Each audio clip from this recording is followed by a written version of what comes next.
Welcome back. For this episode of Cooley Loves Comics, I want to take a look at The Watchmen. Right up front, I'll say, so The Watchmen, it's definitely for mature audiences. I'm also going to touch on Miracle Man, which is also by Alan Moore. That is also for mature audiences. I'd say probably 17 and over for both of these. So just kind of bear that in mind as we go forward. Also, just right at the front, wanted to say, if you like this channel, if you like the content that I'm putting out, please drop a like and subscribe to the channel. That would be awesome. I'd really appreciate it. It helps out a lot. More than anything, it helps other people find this channel. And if you like it, hopefully other people will, and that'll just help the channel grow. So, yeah, if you drop a like and subscribe, that would be fantastic. So, let's dive into The Watchmen. This is a book where, I mean, it's kind of one of those iconic books. You know, if you start getting into comics, you start talking to people that have been into comics for a good while, there's a pretty reasonable chance that it's going to come up at some point. It's been popular for years and years. I picked this trade up a while back, just probably a few years ago. I sat down and I tried to read it a couple times, but it never quite grabbed me. Got through maybe the first two chapters, which would be the first two issues, but never really grabbed me. There was a movie that came out about The Watchmen back in, I think, 2009. I did see that. I liked it. It didn't grab me enough to make me go out and read the text, the original text at the time. But one of my motivations for picking this up again was the HBO series Watchmen that just came out recently and finished. So that series was created by Damon Lindelof, had an awesome cast in it. Regina King is the lead, does an amazing job. Gene Smart, Jeremy Irons is Ozymandias, for crying out loud. There's some phenomenal acting, it's a phenomenal story. It was set in real time forward from the original. So the original text was set in 1985, and so the HBO series was set 38 years in the future. And it kind of was framed in a way that maybe you don't need to have a deep understanding of the Watchmen universe and who the Watchmen were to understand and appreciate it. But I got into probably the first two episodes, and I realized pretty quickly that I remembered a little bit, but not a lot. And there's just a lot of the nuances and references and stuff that I was just missing. And that was the inspiration to pick this up again. So when I did that, I'll tell you that The Watchmen is a little bit different than a lot of comics in that, so there's the comic pages that tell the story, but then at the end, they put in a lot of back matter. So what I mean by that is there's other stuff that they put in that's also part of the story, but it's not in the comic pages. So, for example, in the first couple issues, the back matter are chapters from this book called Under the Hood that Hollis Mason wrote. Now, Hollis Mason was the first Night Owl, who's the second Night Owl is a character in this book, but Hollis was the first Night Owl back in the very late 30s, early 40s, and so on. Part of the original group called the Minutemen. And so there's chapters from that book. And since I was going back to read Watchmen because I wanted more detail, I decided, well, I might as well really dive into the back matter too, just to make sure I'm reading everything, so I have all the information. And that is actually what finally grabbed me and hooked me on this title. What was most interesting to me and what grabbed me is that he says in this Under the Hood that the motivation for these people to put on these persona, to don these persona, become vigilantes, go out there and fight crime, was actually the publication of Action Comics #1 back in 1938. This was especially the case for Hooded Justice, but for Mason himself as well. And it's very meta that Action Comics would be the motivation for them to do this. But that was really pretty interesting. But the other part of that really grabbed me was the fact that basically all of these people, these heroes or superheroes, if you will, they have no superpowers. They're not supers. They're just people that are donning this persona to become vigilantes.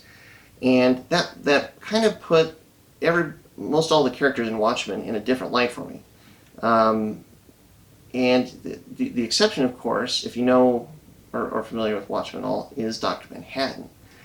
And that brings another level to that character, which is very interesting. You have all these people that are just people that are donning this persona to go out and fight crime, and then they're kind of donning this superhero persona because that's what they were inspired by. Then you have this guy who does actually have superpowers, and he is also part of this group, and that all of a sudden becomes a really interesting dynamic. It's worth mentioning too. So Watchmen came out in '86 and '87. It's about a decade after the end of the Vietnam War. There is a lot of social commentary, like timely commentary, that was kind of rolled in with Watchmen at the time, loosely. The Vietnam War was definitely there, and that's actually pretty interesting. Also because that is a key point in the HBO miniseries. So if you're watching that, I mean that part of Watchmen is very relevant to the miniseries too. And beyond that too, there's like kind of this was during the Cold War. This a lot of kind of thought of basically going to war, a nuclear war. The Atom is a character in this story somewhat, and so all of that basically puts a new context into this, and so that's what kind of really grabbed me. And so I plowed through Watchmen, but I did kind of stall out a little towards the end, and in doing so, I started just kind of Googling around and looking, and found mention of Miracle Man. So Alan Moore wrote Watchmen in 86, 87, maybe early part of 88, but in 85, 84, 85, I think, he published Miracle Man as well. Now, so kind of, I hopped off Watchmen, went over to Miracle Man, and read that. Now, there's 3 volumes that Moore wrote, so books 1, 2, and 3, and then Neil Gaiman actually wrote book 4. I believe that was the first, basically, comic book work that Neil Gaiman did. Neil Gaiman actually has a video, and I'll put a link to it in the description, kind of describing why Miracle Man was significant or groundbreaking back there in the mid-'80s. But, I mean, I'll give you the Cliff Notes version of it, which is, so Miracle Man was derived from Marvel Man, Captain Marvel, and Shazam. So there's a lot of kind of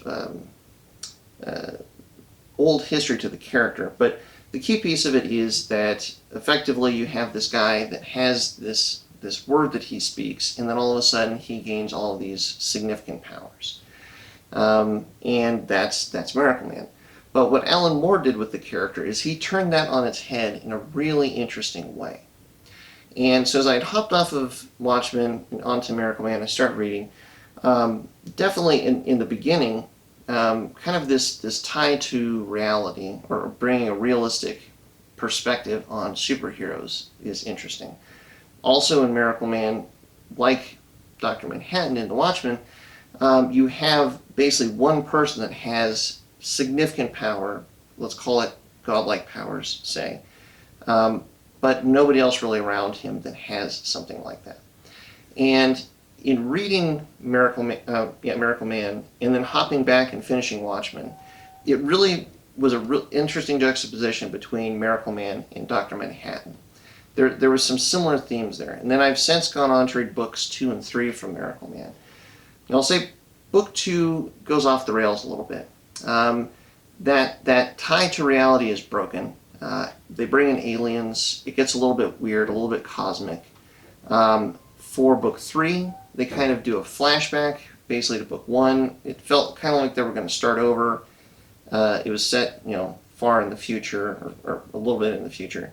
And then it went pretty weird and out there and off the rails again. In some ways, it's because there was just this break from reality. But still, there's some really interesting similarities between the character of Miracle Man and Dr. Manhattan. This book here, this is a magazine, Amazing Heroes. This I brought this up because I found this and it was interesting. This is an interview that they did with Alan Moore and Dave Gibbons. I think right after the first or maybe just the second issue of Watchmen had come out. So most people have not read the whole story at all. This is kind of something that came out right at the beginning. So they were talking about what they were trying to do. They talked about the characters and, kind of the emphasis on, tying it to reality and detail. They talk a lot about the back matter and stuff. Dave Gibbons has an interesting quote in here. It says that everything in Watchmen means something, but not everything means much. He talks about how there's newspapers in the panels of Watchmen, and the headlines are significant to the story. The back matter, all that sort of thing. It's really clear that there's a lot of tether to reality, a lot of details that kind of try and flesh out these characters. They talk about the world building, and I think that kind of where Miracle Man went off the rails a bit was kind of due to the lack of that, and where Watchmen, that was kind of like maybe Alan Moore realized that was kind of what prevented him from getting where he wanted to go with Miracle Man, and so he doubled down on the detail and the tie to reality in Watchmen, and that's where it just becomes really interesting, a really interesting text, really interesting book. If you look at the reference for either these Watchmen or Miracle Man as far as why they were groundbreaking at the time, the kind of the tie to reality, the realism of the characters, basically bringing in a third dimension of reality to a superhero story is kind of generally attributed for what the significance was. And I don't disagree with that at all. But I would actually take it one step further, which is what was really interesting to me about Watchmen, most specifically, was that what they were able to do, what Alan Moore and Dave Gibbons were able to do with this, is to take the structure of a standard superhero comic book story, take the pieces out, play around with them, put them back together, and investigate what a superhero story is, and bring in a level of realism, certainly, a perspective of realism, but it really is it is an analysis in some ways, a deconstruction of a superhero story as well.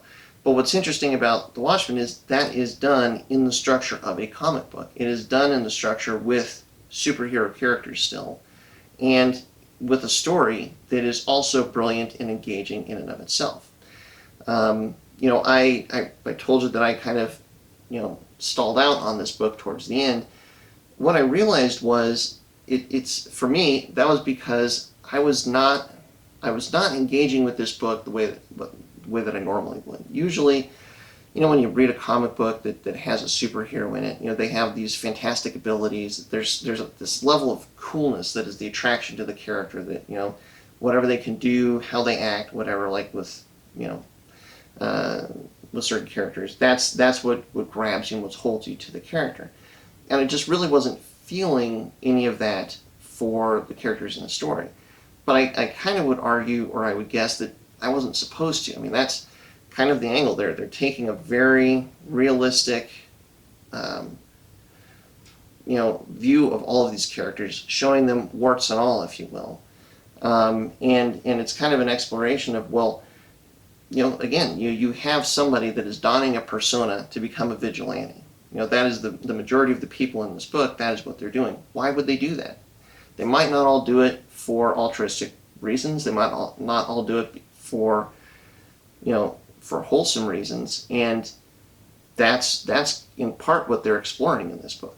And that's really interesting. So, kind of once I came back to it and I had a new perspective of, especially what was going on with Dr. Manhattan, that's where I kind of got to the end of this book. And again, once I kind of got through into the last two chapters are pretty phenomenal. And then you pull back and you realize what you've read, and it is a really interesting story that is really thought-provoking too. It makes you think about superhero stories in a different way, superheroes in a different way. It's really interesting, and the detail work that they did is just, I mean, it really is a world. And then you can see where that went forward into something like this new HBO series. So there's a lot going on here. If anything I've said is kind of sparked an interest and you're curious, I would definitely say go back, read the book.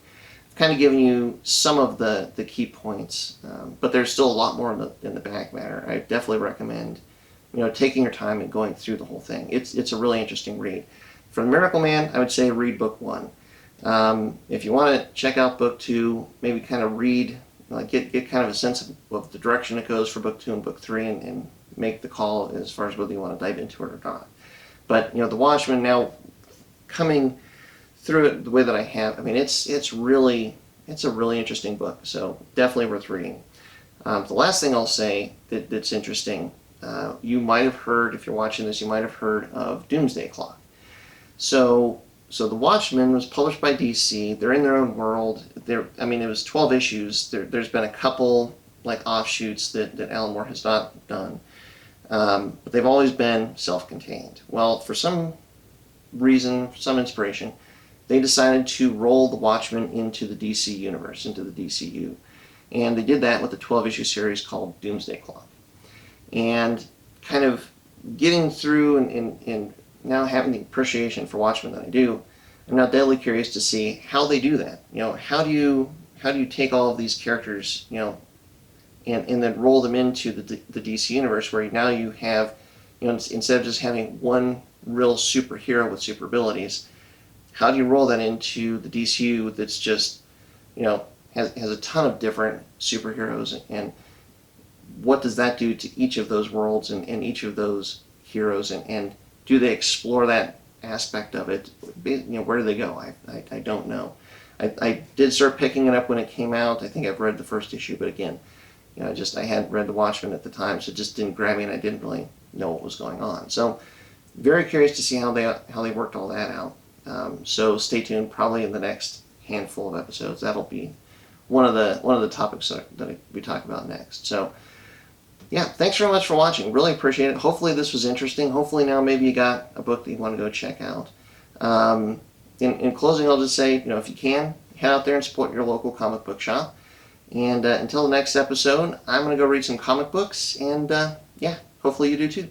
Thanks very much for watching. Take care. We'll see you on the next one.